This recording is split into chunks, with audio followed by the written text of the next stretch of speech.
I'm Pamela Bishop, Senior Director of Marketing and Communications for Equity, Diversity, and Inclusion here at the University of Utah. And I'd like to welcome you to our panel, Celebrating and Navigating Neurodiversity, as part of our annual Day of Disability and Neurodiversity. But before we begin, I'd like to share the university's land acknowledgement. We acknowledge that this land, which is named for the Ute tribe, is the traditional and ancestral homeland of the Shoshone, Paiute, Goshute, and Ute tribes. The University of Utah recognizes and respects the enduring relationship that exists between many indigenous peoples and their traditional homelands. We respect the sovereign relationship between tribes, states, and the federal government, and we affirm the University of Utah's commitment to a partnership with Native nations and urban Indian communities through research, education, and community outreach activities. The Day of Disability and Neurodiversity, hosted in partnership with the Center for Disability and Access, Disability Studies, and the Universal Design and Access Committee, recognizes the year-round importance of promoting and understanding inclusivity on the campus and facilitating discussions on ways to improve access for all. According to the Centers for Disease Control and Prevention, there's more than 1 in 4 adults in the U.S. live with a disability, and these numbers increase as populations age. Additionally, experts are emphasizing the need to encourage understanding around neurodiversity and that there is no one right way of thinking, learning, understanding, or behaving that works for everyone. Now it is my pleasure to introduce our moderator for today's event, Audra Carlisle, who will introduce today's guest and facilitate the discussion. Audra is a learning experience designer who is currently serving as an instructional consultant as part of the Martha Bradley Center for Teaching Design at the University of Utah. Her work is rooted in an analytical database and fundamentally human-centered approach to learning design. She employs modern research-based strategies in digital pedagogy, UX, and new media engagement to build accessibility, equity-minded, and fun learning environments, weaving together her passions for education, design, and technology. She's also a fierce advocate for young adult cancer patients and survivors, queer folks in design and education, and petting dogs. Now I'm going to turn it over to Audra. Awesome. Thank you so much, Pamela.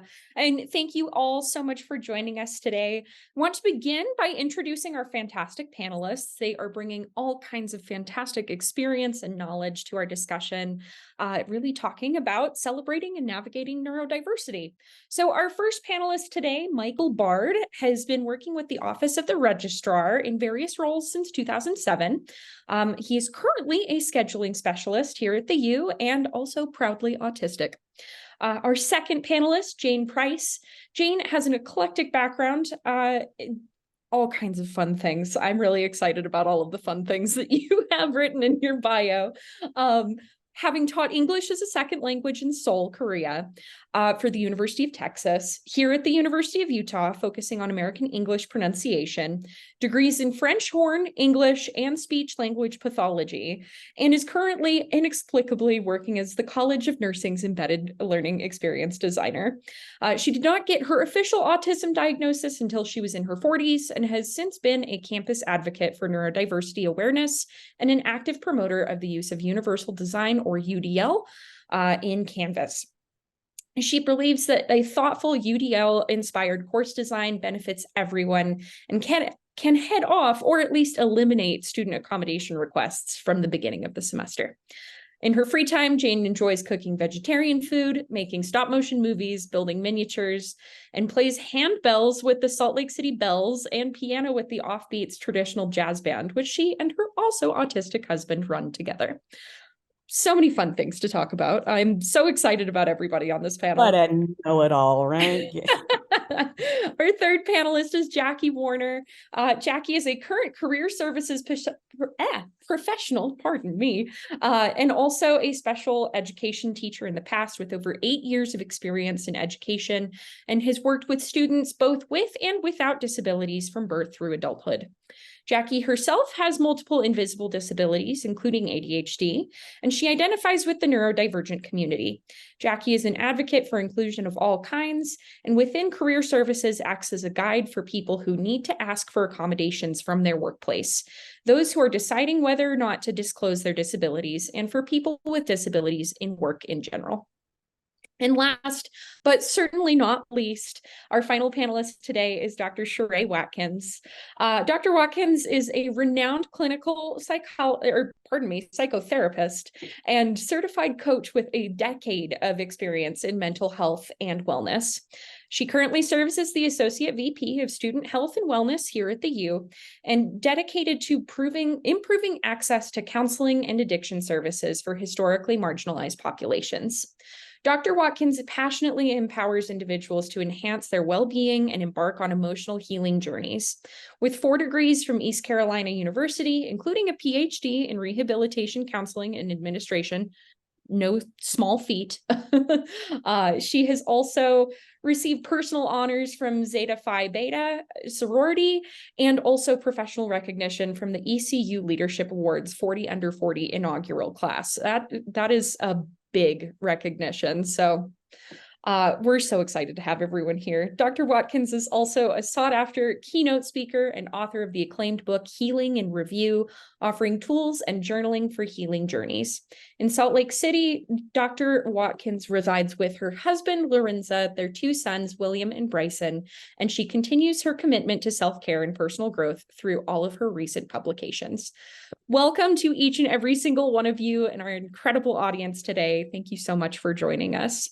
So before we really get into questions today, one thing that I'd really like to start by giving an introduction to what is neurodiversity. So how exactly are we defining this before we jump into how can we live and celebrate and navigate all of these things together? Well, first off, common neurodivergent conditions can include anything from ADHD, autism, dyslexia, other auditory or visual processing delays, and serious mental illnesses, things like bipolar, schizophrenia, and beyond. So neurodivergent people have just different brain networking. That changes how they often learn, interact with others, and more. And often these traits can impact exactly how people read, interact with numbers, writing, focus on tasks, work with others, understand directions, manage their time, all kinds of different elements. So this might sound like a limitation to some folks, but in a lot of ways, neurodivergence can be a huge strength for all of us. So with that, let's dig into some questions. So first question for today, and I'm going to direct this at Jane first. How has your diagnosis and identity enriched your life? Or how have you seen others from a positive or form a positive outcome resulting from their own diagnosis? Yeah, good question. So I want to just start out that to make it clear, and I, am probably speaking for all of us to say that I'm not speaking for all of us. So, any comments that I make, this is my own personal experience, and I, don't want to stereotype or generalize. So I just want to kind of put that out there at the beginning. For me personally, my diagnosis has just been a wonderful thing. And I don't know if I had been diagnosed as a kid, if that really would make me a different person today, either limited me or, set me free. But it just explains so much of my, what I like to refer to as quirkiness, throughout my whole life. And, women have been less frequently diagnosed because, probably some cultural differences or, however that's played out. But I can identify with so many other women who also say, oh, this explains, why I did this or why I can't, for me personally, I can't go into Best Buy. There's just too much stuff. There's just too many things going on. But now I can say, well, there's a reason for that, and not wonder why, what is it with me? And other people seem to genuinely not be bothered by all this. And related to that is, I think one point that I just want to make, at some point in this whole webinar, is that we're not making it up. Just like, everybody else, it's easy to go into Best Buy. They're not making that up. And the idea that, there's this whole spectrum, as Audra referred to. And I think, all humans are on here somewhere. And so even the idea of, it's a disorder or we're outliers or something, we're just on a different place. And so for me, and I told my husband when we first met on day one, I said, "You're autistic," He was like, "What?"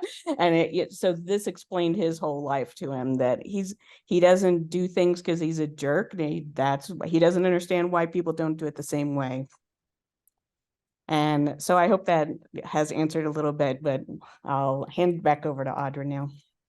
Yeah, no, that totally makes sense. It's always really gratifying when you're able to find things that you can see yourself in. Having that opportunity to find that representation and understand and find community is really important. So anybody else on the panel want to share any ways that your diagnosis or identity has enriched your life? Yeah. So I was diagnosed with ADHD about a year ago. And I also was diagnosed with fibromyalgia. And a lot of people, if you're not familiar with what fibromyalgia is, it is a nervous system overreaction. Essentially, all the time you're in fight or flight mode, which causes fatigue and muscle pain and nerve pain. And I'm also super sensitive sensorily. So I've got two different like sensory issue things coming together to make going into Best Buy really awful.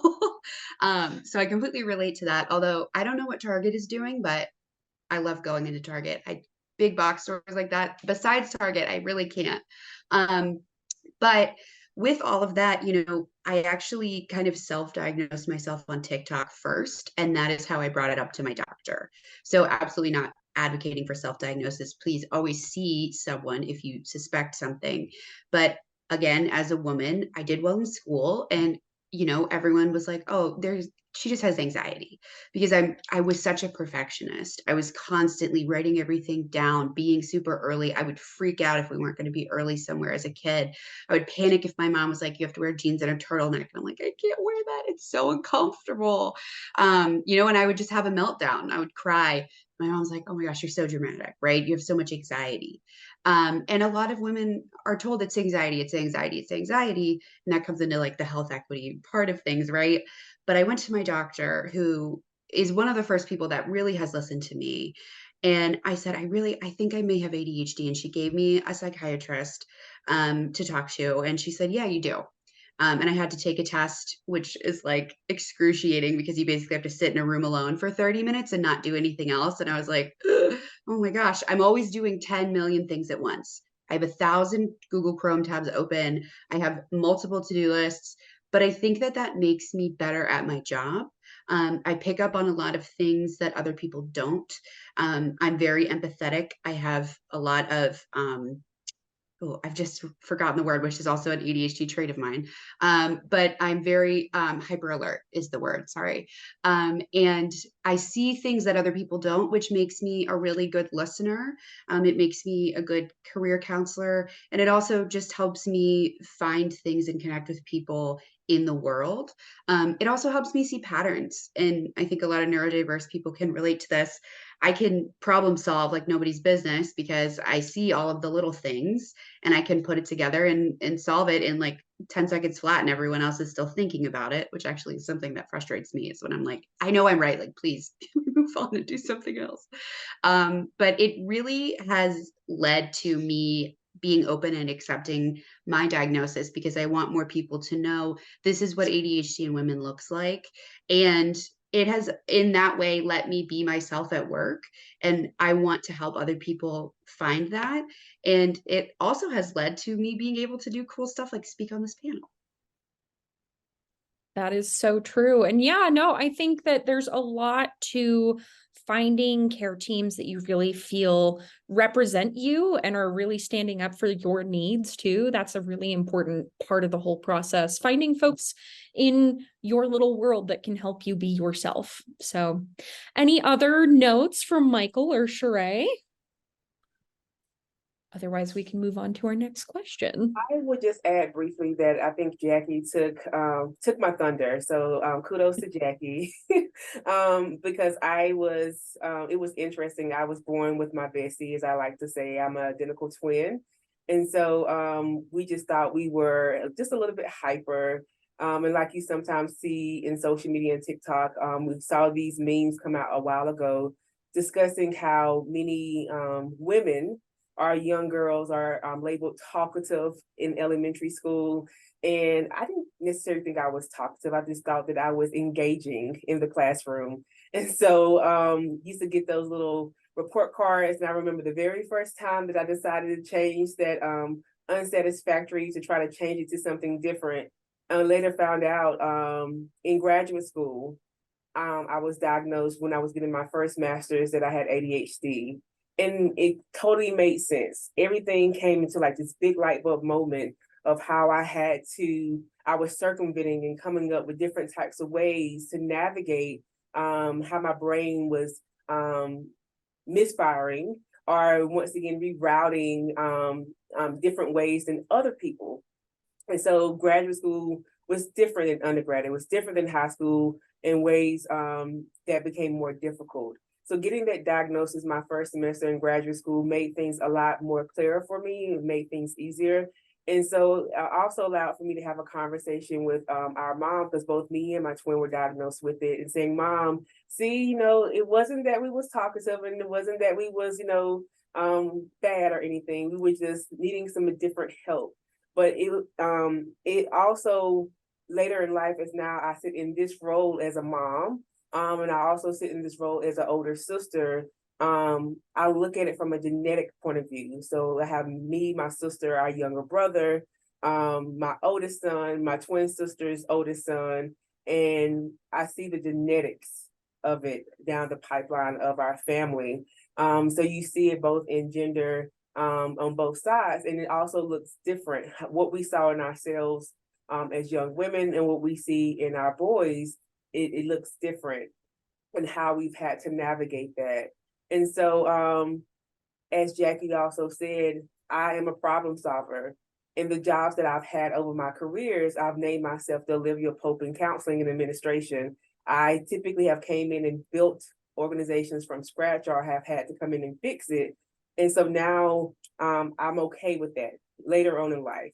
Beginning of my career, not so much, but I've learned to use that as my superpower. But earlier on in my career, I really asked that question as to why. And it took great mentorship professionally, of having great mentors to help me to understand that what started off as a diagnosis really became my purpose and my passion. That is a beautiful way of putting that. Absolutely. Because yeah, I think in a lot of ways, having something official that says, hey, this is something that you are really experiencing. You're not just in your head about it. It's not just anxiety, like you were saying, Jackie, or like you were saying, it's not just I'm talkative. It's that I have a brain that works a little bit differently. And it's nice to be able to kind of understand, and now all the pieces are fitting together, and now I can understand how to use this to my benefit instead of just feeling confused. So yeah, Michael, did you have any other notes? Yeah, I'll say for me, it kind of going off of what you just said, it helped me to understand how people's minds operate a bit differently compared to mine, and why I process some things differently than those around me, which had also kind of been touched upon. I think it's also helped me develop more self-kindness, and to challenge some of the shame that society can push onto people who are different. So I'll just put that out there as well. And then there are the things that I'm very passionate about, personal interests that bring me a lot of joy and fulfillment and even comfort. So that's definitely a positive aspect as well. No, that's awesome. And truly, special interests are the best part of neurodivergence. I can say from my own perspective too, it's great to be able to be the kind of person who can really dig into something and fall in love with something.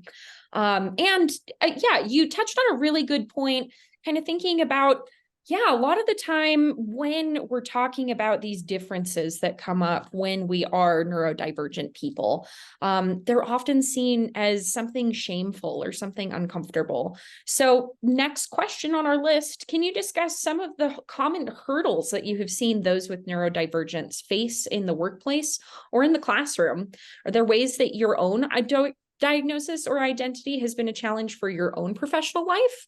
And for that one, we'll start with Jackie. All right. So, for me, I'm going to kind of answer this question from the lens of mostly the workplace, but I do just want to share that my biggest frustration from being diagnosed as an adult is I'm like, man, I could have done so much better in school if I had known what was going on. Like, I did so well in my special interests. When I loved a class, I got an A and it was like no issue. I could write a 40-page paper about something, no problem. But when it came to math, absolutely not. I can devour books like in a day. I don't know my times table still. Like I just had no interest in it.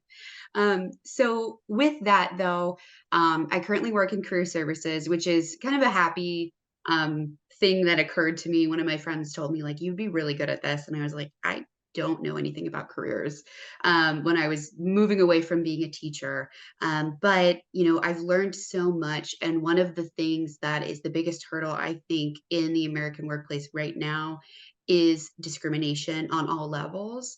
But I kind of can come at it with the disability lens because I've experienced it. And also, I've been kind of digging into it as almost like my special interest at work. When I have a moment, I'm like, all right, let's keep looking at this. But essentially, the constant debate internally, with people in the community, the disability community, the neurodiversity community, is do I disclose at work? And there are pros and cons to it. And a big pro is you get to be yourself. If I had never disclosed that I am disabled, I would not have felt comfortable asking for the accommodations that I have. And because they go through my boss and we are a team of three. So, that kind of is not a secret. But I also think that just opening up at work has let me be myself. I sit cross-legged in every single office chair. I'm doing it right now. I like to take my shoes off. I fidget all the time. Like it just lets me be myself and not be shamed about it. I definitely the cons. I have started kind of being now that I'm more set in my career when I apply to jobs or even part-time things or just gig work, I'm like, okay, so this is me and this is who I am. And I disclose that probably during the interview process, sometimes in a cover letter, if it's something where I may be able to bring that in as a strength. And I know for a fact that people have not moved forward in the interview process with me because of my disclosure. I also know that, there may be some discrimination taking place on the AI side of things. And that's a whole other probably panel discussion.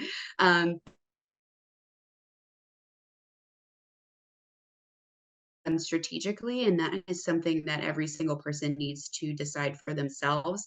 And speaking to the fact that you have a lot of college students here listening, I wasn't comfortable disclosing the disabilities I knew I had when I was first out of college because I just needed a job. But thinking back, if I had told people at my first job, which ended up being really great, they probably would have accepted me anyway. And it's a green flag, as a job candidate to see that they are accepting. So that's all to say, that's the biggest thing that I see, that and the accommodation process being awful. But again, that's probably a whole other panel. No, great perspective. Absolutely. And yeah, there's so many fantastic panels that could be brought together from just the topics that we're talking about today. Hopefully we'll have time in the future to be able to have those conversations because yeah, important stuff is coming up. And so common hurdles, yes, finding accommodations, getting through that accommodation process, figuring out when it is appropriate to disclose. Does anybody else have any other perspectives that they'd like to share on that perspective? Sure, I'm happy to jump in. I know sensory issues can be a big challenge for me. Bright overhead lights, crowding, excessive noise. I mean, it can be both distracting and discomforting.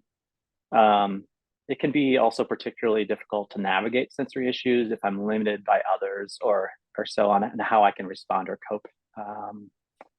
Sometimes I need a little extra time to process things that are said to me for reasons ranging from the environment to the communication style of the speaker to large group dynamics.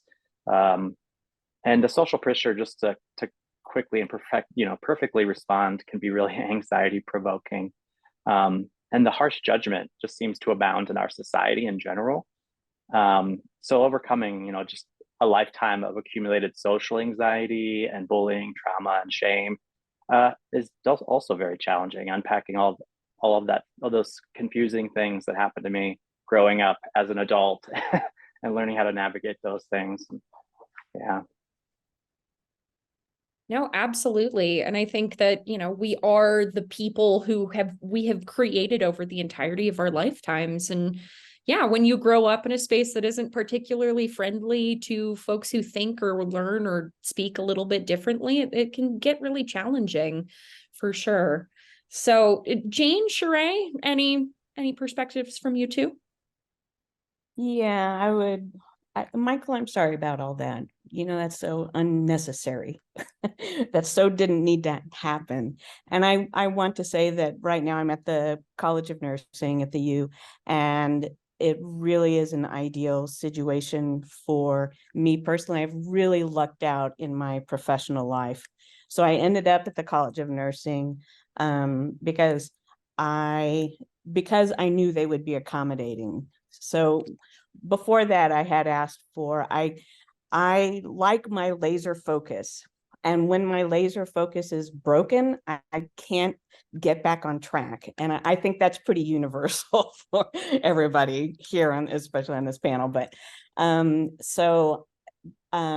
had gone through, the process to get, can I work at home for a few days during the week?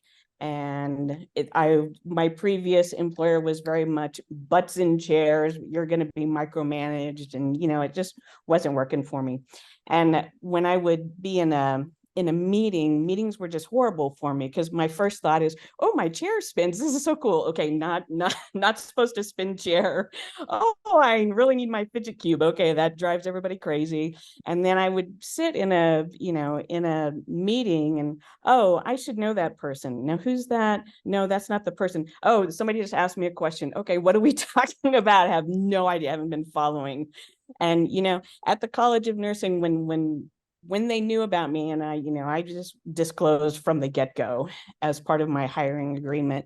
But it was, at my previous employment, I told them I can't pay attention in meetings, and they said, you need to just pay more attention. I got, called on the carpet, or whatever that idiom is. And so now I'm very grateful that I don't really have to go to live meetings. I love Zoom because everybody's name is right there on their picture. And I look at the webcam, people think I'm looking them in the eye, and I'm not even looking them in the eye at all. And also, when I do go to live meetings, I mean, this is how it happens, that, okay, and we're gonna talk about the the GWEP thing or the UGEC thing, and I'm like, okay, I'm supposed to know that acronym. And then somebody asks me a question, I look up, and then somebody says, okay, Jane, this is what we're talking about, and they jump right in, they give me the history, and they catch me up. So I'm so grateful that that they are aware and they know how to deal with this, but it's not pervasive, right? Most people don't have this cushy kind of job that I have. And it's fantastic that you were able to move to a space like that and really stand up for yourself and find a space that was going to work with you the way you needed. And yeah, I hope that that's something that all of us here and all of us who are part of this community can find for themselves as well. So Sheree, any other notes that you would like to add before we move on? Yeah, so I'm going to speak on two different ways. Number one, I'm going to speak as a mother of a child who is neurodiverse. I'm recently diagnosed last year, and moving here to Utah. It was very tough navigating a brand new city where there is a high population of neurodiverse children who are in the services are being very much maxed out at capacity. So being put on numerous wait lists and waiting. That was a major hurdle for myself and my husband as we were trying to wait, and just using the auxiliary services such as speech therapy, OT, PT to try to augment that as we were waiting for more robust services. And then once again, try not to go to mommy therapy mode and do the services myself. It was tough. because you know what your child needs. But as a therapist, I never practiced working with children up under the age of 5, because that's, as I like to say, that's not my ministry. And so it was very tough just trying to navigate, and then also just being a woman of color, making sure we did choose to use forms of ABA, but also making sure that they're culturally appropriate and sensitive to us being a family of color. And so, and asking those questions and having some organizations and facilities look at me and say, and ask me, why am I asking that question? And so I'm like, okay, let's go ahead and mark you off the list. And so it's one thing when most people are often hearing the common term trauma informed, very common question. But when I ask, are you culturally sensitive? And also, as you're being neurodiverse, and they're asking me, why am I asking that question? And I'm like, because I should, as a mother and also as a clinician. And so that's the one part that's been hard to navigate. But also as an administrator, I want to pause here. I want to speak very candidly and say this. It has been very hard to not be able to hear students' voice in narratives being on this campus. I've been in this position for a little bit over a year. And the only time I've had students come and talk to me has happened for either 2 different types of segments. Either I have been invited to come and learn something, or some student organizations or students have said, hey, we want to talk to you because we're upset about something, or I've invited myself in.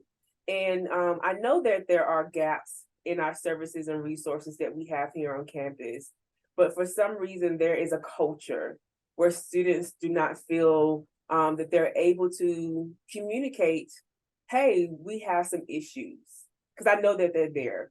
With my background, both being in public health and counseling, I know that they're there. And it's my job as I'm sitting in this seat to work at the behest of the students that I serve.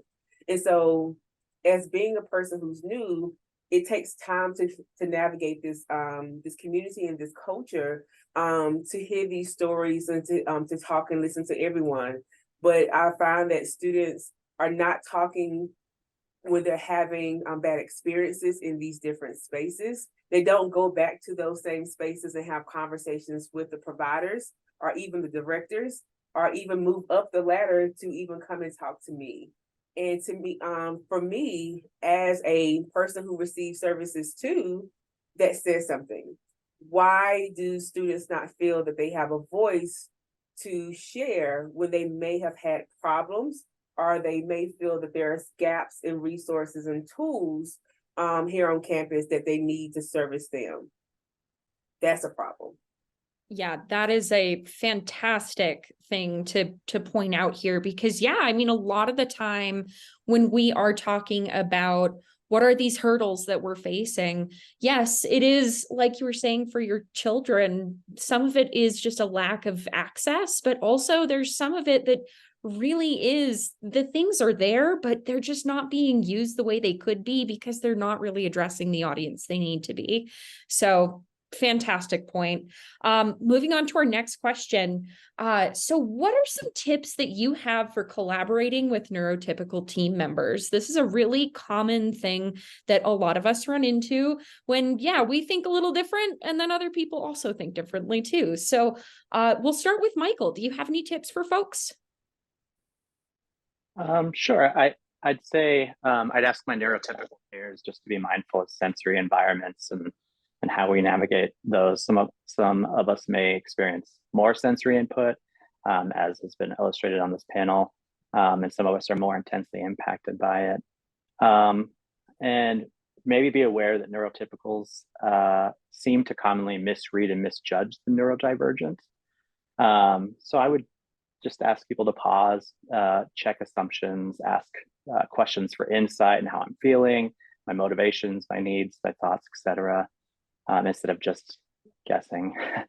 And also, you can honor our communication styles by speaking directly and honestly and concretely, and not make a big deal about eye contact, and just making adequate time for conversation. So I guess in short, like, don't discount our needs and well-being. Listen to us about what our needs are, empower us, be flexible with us, and make room for us to contribute. Absolutely. Yeah, that communication element, it's the fundamental thing that makes it easier for everybody, for sure. How about Jackie or Jane or Sheree? Any of you guys have any ideas?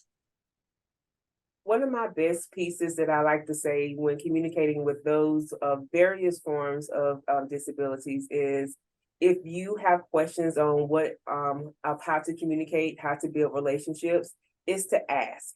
Do not assume. Do not go based off of social media stereotypes.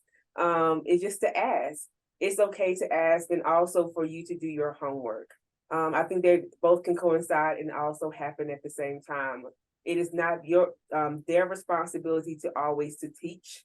So you do have to do your homework, but it's also okay that if you're doing your homework, but you also don't want to stereotype, to ask, hey, I know that these are some common ways to form relationships. These are some common things to be aware of when forming relationships and to engage when working with these types of populations. But I don't want to assume. What is the best way to engage with you? What are some things that I need to be aware of? How can I best, once again, be the best colleague for you in this work environment? It's okay to ask that question. And that way it shows that you are honoring the building of the forming of that relationship. Absolutely. And, I think everybody knows what they say about assuming. It's not a particularly functional way of living. So, yeah, Jackie, Jane, any other notes that you'd like to add? Yeah, I actually love what Sheree just said about, asking. The other thing that I want to add to that is listening. I think a lot of times people with disabilities in general are telling you what they need, and people are not taking it seriously. And by people, I generally mean bosses at work, or potentially professors, but sometimes friends. Some of my closest and best relationships as a neurodiverse person have been with other neurodivergent individuals. And honestly, like growing up, I didn't even know I was doing that. We were all just hanging out undiagnosed together. But I think, with that, if I tell you that I'm going to benefit from something, I'm not making it up. I'm not trying to be working from home because I don't like being on the train. Working from home helps me focus, and it also allows me to access some of the therapies that I need for my fibro that I cannot do at work, or just like is not realistic for me to bring in my entire heating pad and lay on the floor on the carpets that have been in the office since the 80s. I'm not super comfortable doing that. But the other thing I would say with this one is so I interpreted this question, and Audra was kind enough to send these questions out before, and I really appreciate that. That's actually a great accommodation you can always give someone who is neurodiverse. Well, not to assume, because but what I've come across is having an itinerary, having as many details, just letting us know what's going to happen, what to expect. So having the questions was really helpful, but I interpreted it on my own as, how can we better work with neurotypical people? Also a great perspective to Yeah. think about too, for sure. Absolutely. One thing that I struggle with a lot in corporate America, and also just working in education, is everybody wants to think about stuff a lot. And that's great. And I totally understand that we need to be thinking before we act. We can't just jump in, head first. But sometimes I find that it's easiest to make a visual diagram of all the things that are going on in my brain, so that when I go in, I can very clearly talk about something, not forget what I was going to say, because I have the visual reminder.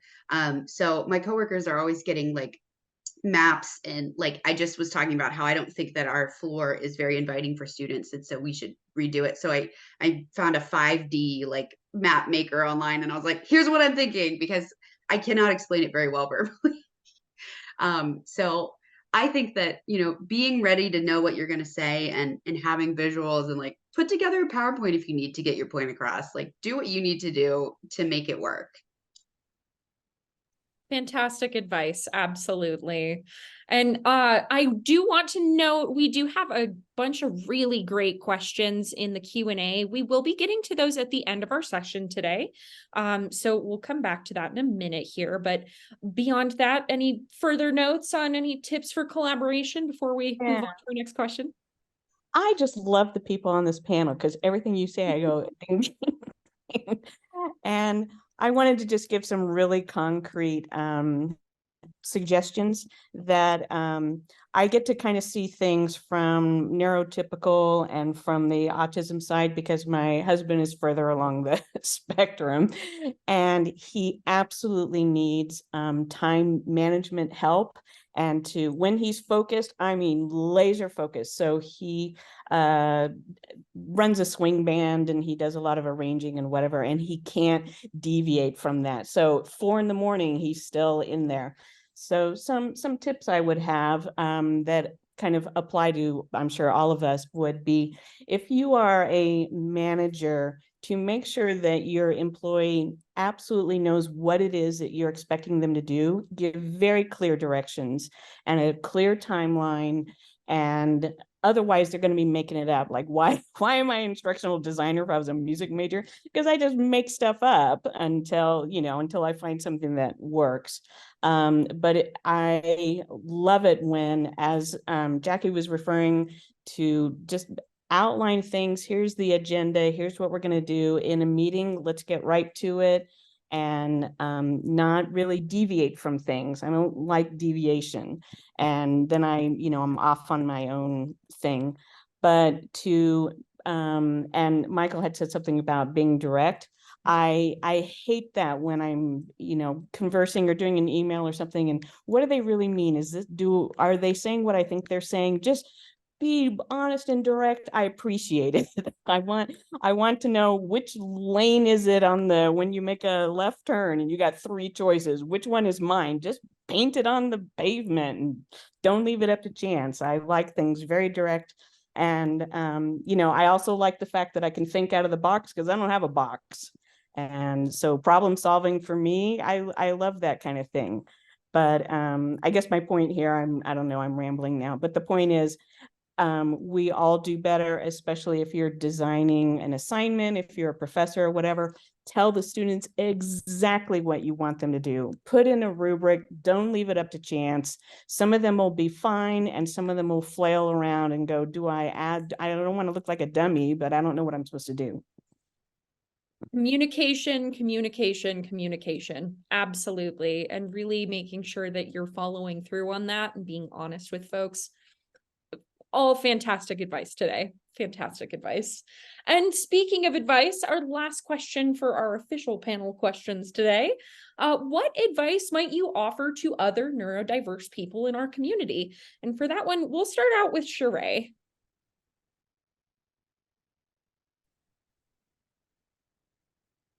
What advice?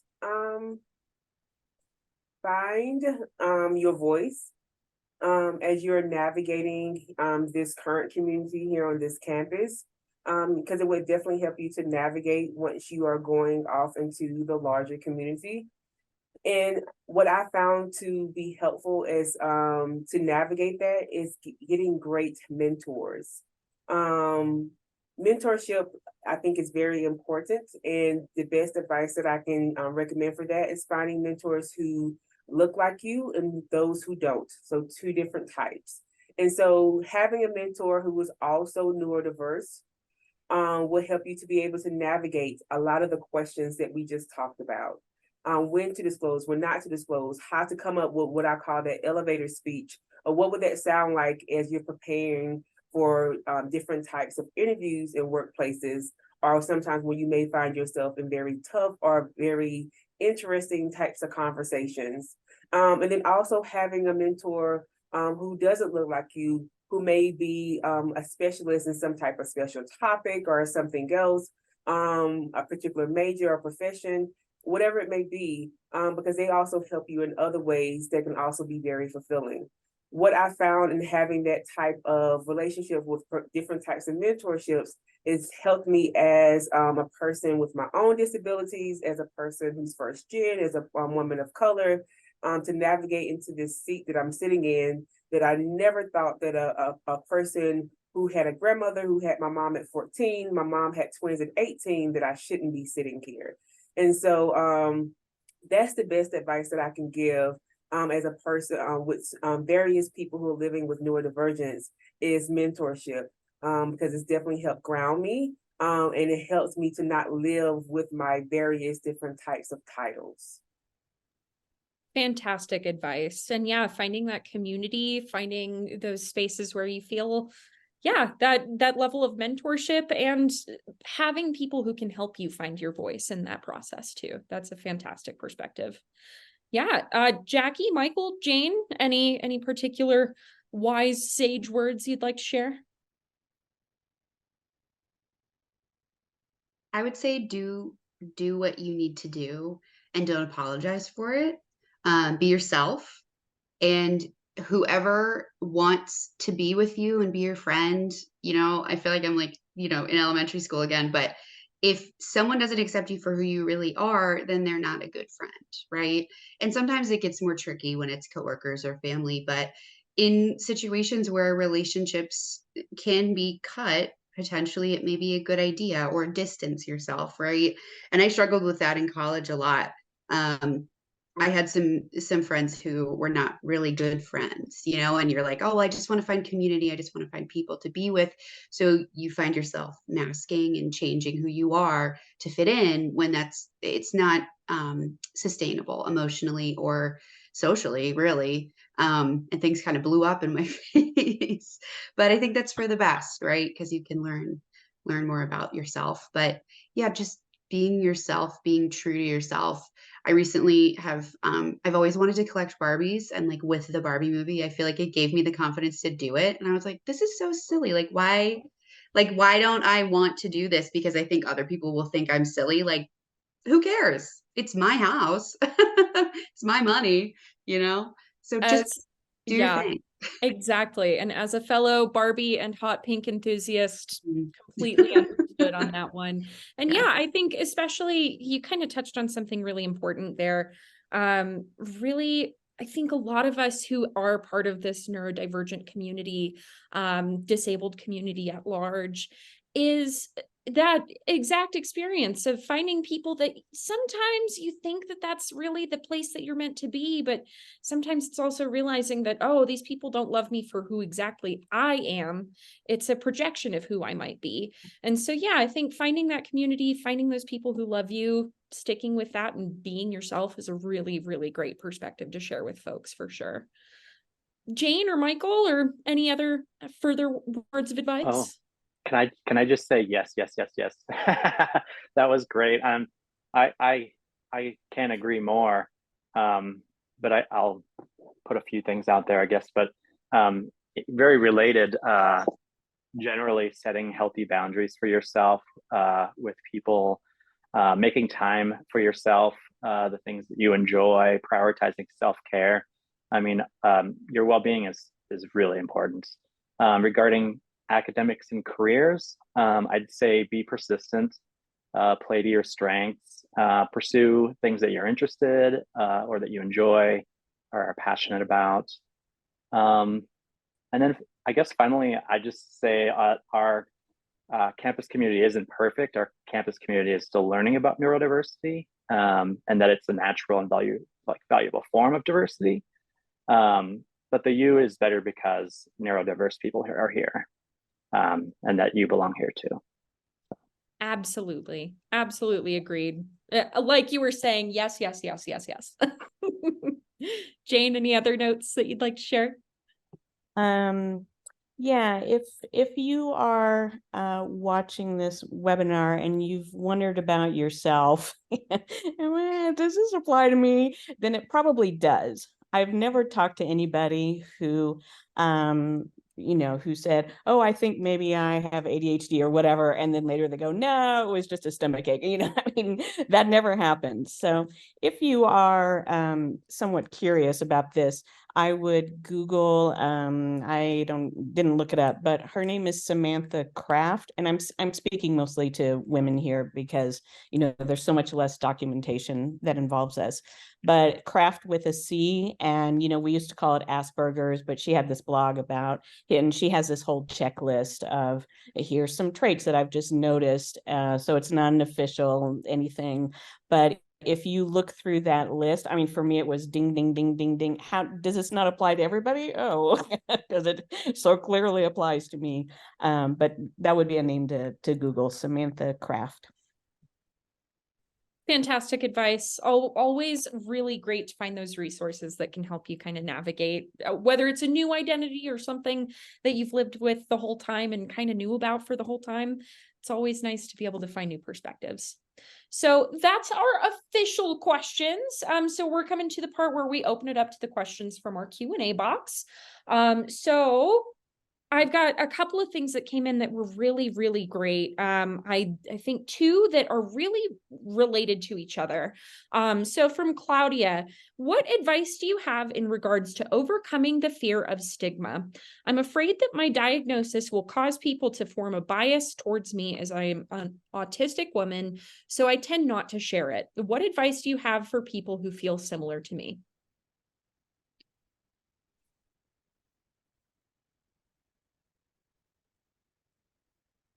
And yeah, Jane, I think that you'd probably have a good perspective on this since that's something that you have personal experience with for sure. I'd probably over disclose. I mean, I'm happy to let people know that this is why I have a toggle on off. So I know that I'm kind of presenting this as, yay, everything's been great for me. But believe me, it's not easy. And so I get that there might be a bias, but I also want people to know that, there's a reason that at some point at the party, I'm done, I'm out of here. And even my college boyfriend, once said, when I was at my own party, I was given the party and I said, okay, bye, y'all. Going to bed. And later he said, so that's not the socially correct thing to do, just abandon people. But I just have figured out that I get more leeway to be myself and to not try to fake stuff when people know the background. So I don't know if I'm at all answering your question. I can at this point not even remember what the question was, but yay for us. Let's be who we are. I want everybody to be okay with that and not just my, super friends. Oh, absolutely. Yeah. And I think that overcoming that fear of stigma, I think that that's a really tough thing when it comes to the fear of talking about these realities of ourselves in any context, whether it's in work or with friends or anywhere. But yeah, no, I think, Jane, you're totally right. Really just being upfront and honest about it, you get to kind of see, yes, here are the people who are going to support me. Here are the ones who aren't necessarily. And it might come back to kind of what Jackie was talking about earlier. You think that these are people that are your friends. And unfortunately, sometimes the people who appear that way are not always going to be that way. And so, yeah, part of it is leaning into that reality, knowing that sometimes bad things might happen because other people have judgments that may or may not be valid on their perspective end, right? And so I think it's important for us to remember that you're only doing yourself a disservice by not being honest about those sorts of things. And yeah, just be proud of yourself. Be proud of the person that you are. And we also had a secondary question specifically about if I'm unsure if my supervisor will be accepting of this. I just would like to pop in and say, remember that you also have access to our fantastic HR team, and you can learn all about the sorts of resources that we have here at the U, at least. You're a protected person. Your personality, your identity is not something that you should have to feel ashamed of enough to where you cannot ask for what you need. I think Jackie might have some more advice on that as well. Sure. So I actually see another question that just popped up about a supervisor not granting accommodations or not approving them or following them.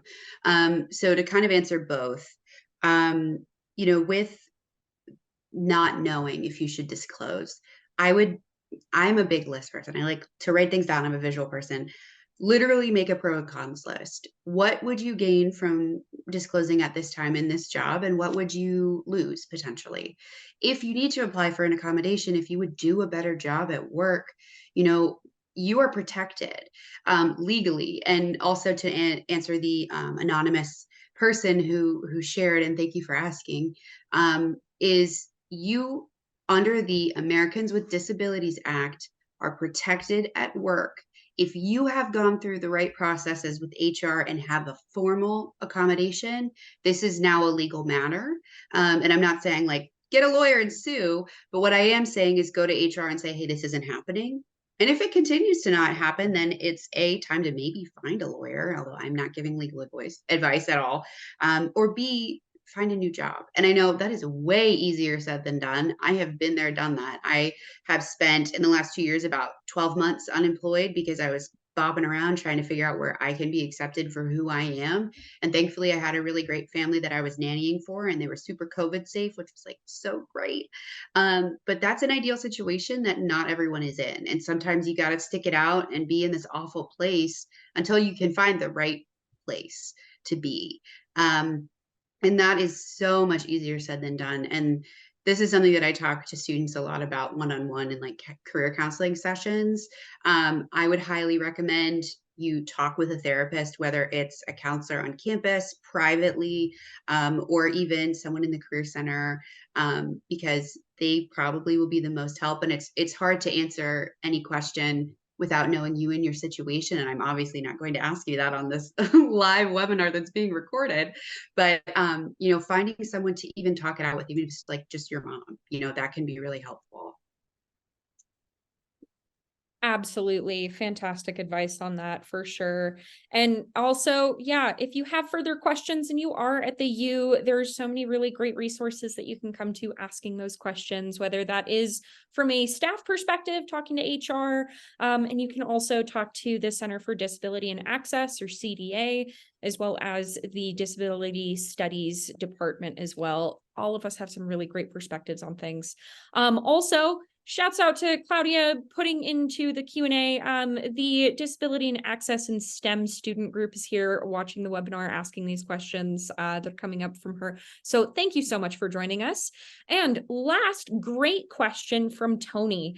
This one is going to be a great one for you to look at, Sheree. As a staff member, also on a skeleton crew, what are some good avenues for finding good mentorship? Would an ADHD coach or I am ADHD fit into that role? The answer to that question is yes, an ADHD coach could work, but I will say most likely an ADHD coach could cost. So briefly, so I won't ostracize on the time. Let's talk about mentorship. What type of mentor are you looking for? Because there are mentors who will offer their time and services for free. And then there will be mentors who will sit there and ask for you to pay for their services. On either one, there are different benefits, pros and cons for each. The biggest thing to know is what are you looking for in mentorship? Are you looking for professional mentorship as you're trying to, as we like to say, level up in your career? We need some professional coaching, how to interview, get your resume CV up to par, learn some professional skill sets. Or are you looking for some professional coaching, career coaching, which typically will ensue some type of cost? There is a difference. One typically incurs a cost, one typically is free. Now, I have started to see some who are doing more mentorship as far as like skill set and helping you to develop skills, start to charge. My opinion, that shouldn't cost you anything. Run to the hills. Okay. Now, second question. The biggest thing I see when people say, hey, Sheree, Dr. Watkins, I want you to be my mentor. The very next question I'm going to ask you, what do you see in me that I'm supposed to deliver to you? So what I say to you, Tony, is what are you looking for in a mentor? What are they supposed to provide for you? How often are you going to be meeting? And then the most important part that kind of goes to the first piece, you say, how do you want to find one? Have you asked anyone that has a quality or a skill that you're looking to acquire in for yourself? Have you asked someone who may be on campus or may be within your community? The biggest thing that I see with students and people that I also have engaged with as colleagues is that there are people right here on campus, but we are afraid of rejection. And oftentimes they are willing to be your mentor, but you don't come with the full package of saying, hey, Sharon, I would like for you to be my mentor. You have so-and-so skill sets, and I was wondering if at minimum we can meet once or twice a month for a minimum of 30 to 40 minutes. And they will say, hey, I can't do twice a month, but I can do once a month for 1 hour. Will that work? So you have to come and ask them exactly what you're wanting and be able to tell them specifically. For those who ask me for mentorship, have them fill out an application, not because I'm trying to be pompous, but I have a list of questions that I want them to answer so I can be able to deliver them what they're requesting. I don't want anyone walking away from a mentor relationship with me and saying, oh, she was horrible. Fantastic advice on that. Absolutely. And I think that's a fantastic idea to have that worksheet for people to fill out. That makes perfect sense. Communication, it's crazy. Bi-directional. It's bi-directional. Exactly. Well, thank you so much. We are at time. We're actually a minute over. Look at us. We're just about there. So thank you all so much for joining us today. It was a really fantastic discussion. And yeah, thank you to everybody for joining us today. Pamela, I'll pass it back to you. Thank you all. What an amazing panel. What an amazing panel. It was just so great to hear your experiences, both personally and professionally. And I really just appreciate you all being so transparent about it. Thanks to Audra, our moderator, and for all of you all for sharing information. It was just very, very informative. So thank you all again. And thanks for everyone for joining us for this second annual day of disability and neurodiversity. We hope to be able to expand this even further in the future. And to learn about all of our upcoming events, our next big event is MLK Week. Please visit our website, www.diversity.utah.edu. Everybody have a fantastic evening, and thanks again for joining us.